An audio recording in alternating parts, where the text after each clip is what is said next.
on to the next subject. Something that was near and dear to me is basically the crack era versus the fentanyl. That's near and dear to you, huh? Yeah, we grew up. I in know, that and around that. It affected us heavily.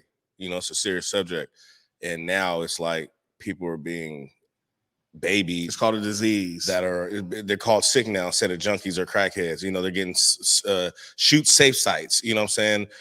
This era that's opioid era with people who are of white people basically are being coddled and being taken care of and given these programs and opportunities to save themselves and also save their futures. When in our era we were called crackheads, they redlined, they took our property. You know what I'm saying? We were junkies. It was all types of laws created that would make it hard for us, to even come out of selling it, let alone using drugs and losing everything. And just the difference in how they treat people of this time, of this race, of this drug, compared to how they treated black people with crack, it just makes me sick. Like, it really does. It makes me upset because it's blatant as day on the approach they took in two different times. And I don't care about the errors of what it was. Like, you have empathy for these people who are on these opiates, but you can't get right with people who are hooked on something that was initially brought in by the government, that was literally created by the government. So it's just something that I always talk about with people amongst our peers.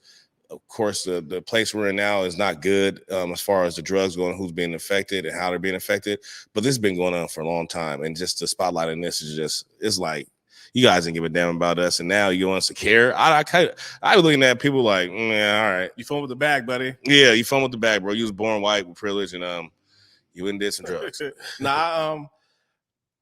I know, like, we've been knowing it's documented. There's reports. There's statistics on how they have forced drugs onto people into our lives, made it to where we had to either use them or sell them, or had to use it to get away. But one thing that really showed me how they feel is when Justin Bieber got a hold of lean.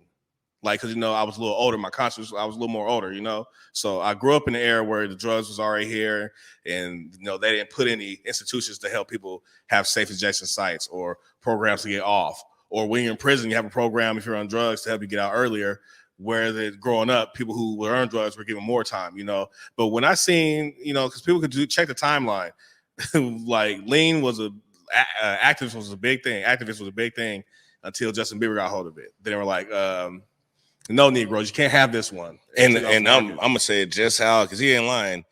I used to do my thing, and my tell you was that they literally shut down a company because this white boy got caught with a lot of it. When Project Pat, 2 Chainz, Lil Wayne, Screw, a lot of people have been using this, speaking out loud about it. People have been dying from it. Nobody has said anything about it until Justin Bieber gets caught with it. And mind you, he had like a couple barrels of it, so he was tapped in. But they shut down a whole plant that made medicine to save face on it affecting not only Justin Bieber but white people, because he is white, when they could have did it a long time ago for thousands of people who have died already throughout the years.